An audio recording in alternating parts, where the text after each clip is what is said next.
नमस्कार प्यारे छात्रों, आप सभी प्रसन्नतापूर्वक अपने अध्ययन कार्य में लग रहे होंगे, इसकी कामना करता हूँ। और यमक अलंकार के ऊपर आगे चर्चा प्रारंभ करते हैं। यमक अलंकार के बारे में हमने जाना था कि जहाँ शब्दों की आवृत्ति होती है और हर आवृत्ति पर उस शब्द का अर्थ भी भिन्न होता है। जैसे हमने एक उदाहरण किया था कि 3 बेर खाती थी वो 3 बेर खाती है, नगन जड़ाती थी वो नगन जड़ाती है। यहाँ पहले बेर शब्द का मतलब था समय से, दूसरे बेर का मतलब था फल से। नगन जड़ाती है, पहले नगन का मतलब है नगों से, जैसे हीरा मोती पन्ना, और दूसरा नगन शब्द का मतलब था वस्त्र कम होने से, बिना वस्त्र के होने से। जहाँ शब्द की आवृत्ति हो और हर बार उसका अर्थ भिन्न भिन्न हो, वहां यमक अलंकार होता है। यमक अलंकार 2 प्रकार का होता है। एक तो सैभंग यमक, सैभंग पद यमक अलंकार, और दूसरा अभंग यमक यानी कि अभंग पद यमक अलंकार। सैभंग सै का मतलब 7 और भंग का मतलब टुकड़े, यानी कि हम जब शब्द की आवृत्ति लें वो किसी वाक्यांश के को तोड़ मरोड़ कर या उसके टुकड़े करके प्राप्त करेंगे। और अभंग का मतलब, अ का मतलब रहित, भंग का मतलब टुकड़े, यानी कि बिना टुकड़े किए ही पूरे शब्द की आवृत्ति होगी और उसका अपना अर्थ होगा। सैभंग यमक में एक समझने वाली बात यह भी है, सैभंग यमक में जिस शब्द को हम तोड़ेंगे मरोड़ेंगे या फिर तोड़ फोड़ कर उसका अर्थ बनाएंगे, वो अर्थ केवल काल्पनिक होगा, वैसे वो शब्द निरर्थक होगा। ऐसे स्थान पर सैभंग यमक होगा। इन दोनों को पढ़ते हैं और समझ करके देखते हैं। सबसे पहले अभंग यमक। जैसे पहले है अभंग यमक, अ का मतलब रहित, भंग का मतलब टुकड़े, यानी कि वह उस पद के अंदर टुकड़े रहित होंगे जहां पूरे शब्दों की आवृत्ति होती है और हर आवृत्ति पर उसका अर्थ भिन्न भिन्न होता है, वहां पर होता है अभंग पद यमक अलंकार। जैसे उदाहरण के लिए हमारे पास है कनक कनक ते 100 गुना मादकता अधिकार, कनक कनक ते 100 गुना मादकता अधिकार, व पाए बोराय जग व खाए बोराय, व पाए बोराय जग व खाए बोराय। अभंग यमक अलंकार कहता है जहां पूरे शब्दों की आवृत्ति होती है और हर आवृत्ति पर उसका भिन्न भिन्न अर्थ होता है। जैसा हम उदाहरण देख रहे हैं सामने ब्लैक बोर्ड के ऊपर, कनक कनकते 100 गुना मादकता अधिकाय, वाय खाए बोराय, वाय पाए बोराय। यहाँ पहले कनक का मतलब है स्वर्ण यानी कि सोना, और दूसरे कनक का अर्थ है धतूरा यानी कि भांग। इस दोहे का तात्पर्य यह है कि भांग का नशा जिस तरह व्यक्ति को मदहोश कर देता है, अधिक भांग खाने से व्यक्ति पागल भी हो जाता है, उससे भी कहीं ज्यादा, उससे भी 100 गुना ज्यादा प्रभाव रखता है स्वर्ण यानी कि सोना।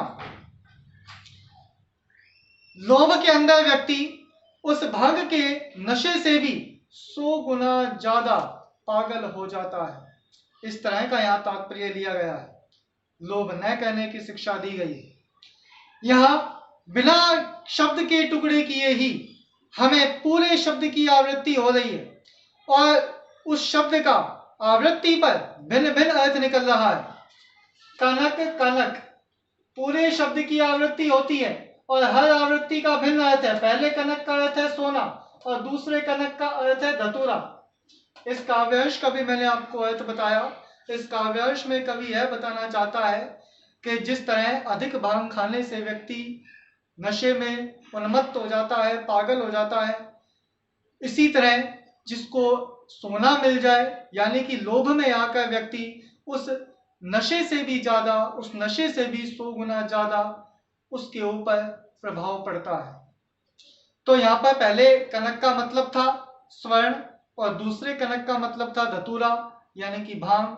यहाँ किसी शब्द को तोड़ा मरोड़ा नहीं है, उसकी आवृत्ति हुई है और हर आवृत्ति पर उसका भिन्न अर्थ है, इसलिए यहाँ पर अभंग यमक अलंकार है। एक और उदाहरण यहाँ दे रखा है, जगती जगती की मूक प्यास।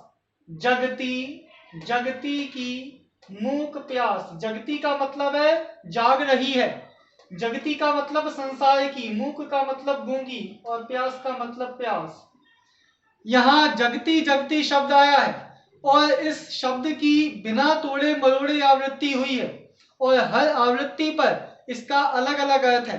पहले जगती का मतलब है जाग रही है और दूसरे जगती का मतलब है संसार की, और मूक प्यास का मतलब होता है गूंगी प्यास। के संसार की गूंगी प्यास अब जाग रही है, यानी कि जो अभी तक वे चुपचाप सहन कर लेते थे अब वो सहन नहीं कर रहे, अब अपने अधिकारों को प्राप्त करने के लिए प्रयास करेंगे। तो अभंग यमक अलंकार कहता है जहां पद की पूरी आवृत्ति होगी और हर आवृत्ति पर उस शब्द का अर्थ भिन्न भिन्न होगा, वहां अभंग यमक अलंकार होगा।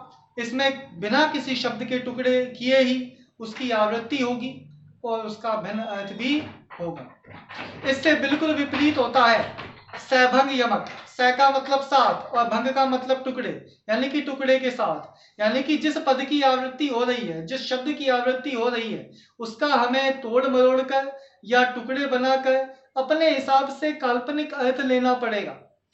यह अर्थ केवल निरर्थक होता है, बस उसकी केवल कल्पना की जाती है, अर्थ मान लिया जाता है।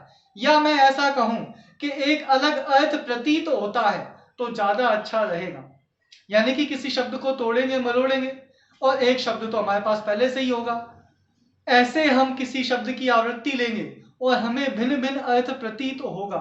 ऐसी स्थिति के अंदर सभंग यमक अलंकार होगा। इसका लक्षण पढ़ के देखते हैं।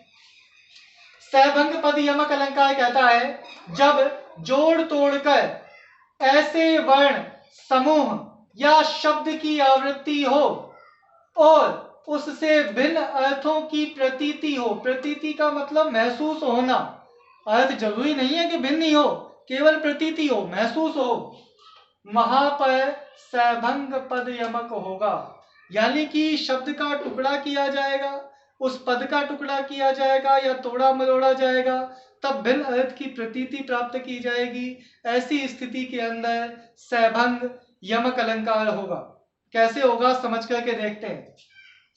पहला उदाहरण है मचलते चलते तुम हो वृथा। मचलते चलते तुम हो वृथा।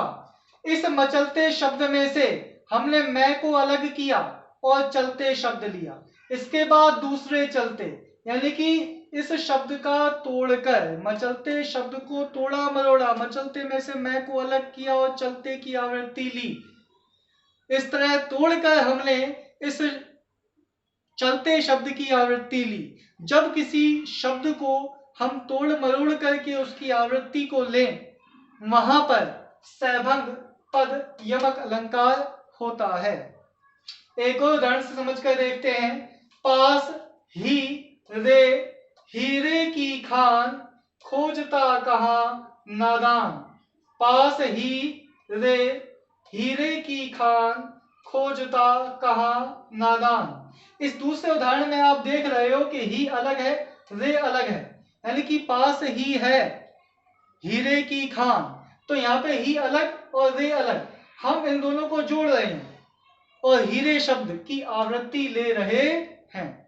जब किसी शब्द को तोड़कर मरोड़कर जोड़कर अलग अलग आवृत्ति ली जाए और भिन्न अर्थ की प्रतीति हो, ऐसे में सभंग यमक अलंकार होता है।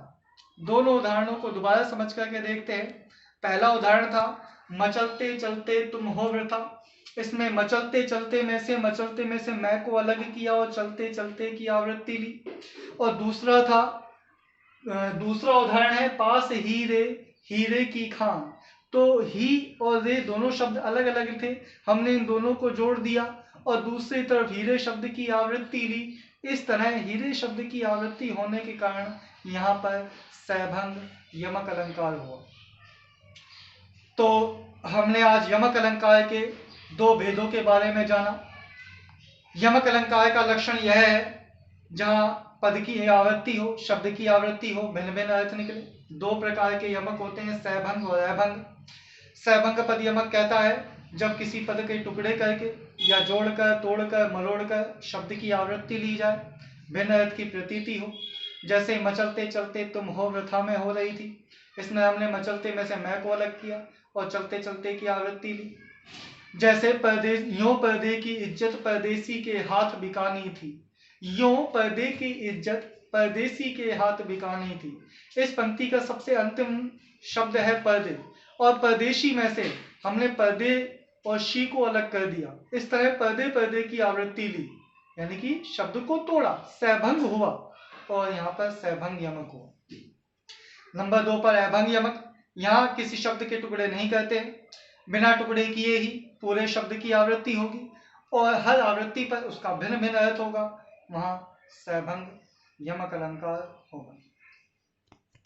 कल हम यमक अलंकार के उदाहरण और श्लेष अलंकार के उदाहरण, दोनों अलंकारों के उदाहरण हल करके देखेंगे। आप इन दोनों अलंकारों को, श्लेष को भी और यमक को भी, आज ध्यानपूर्वक पढ़ना, समझना। कोई दिक्कत आए तो फिर पूछना। इन सभी को आप नोट करते रहो, तैयारी करते रहो, प्रसन्न रहो। धन्यवाद।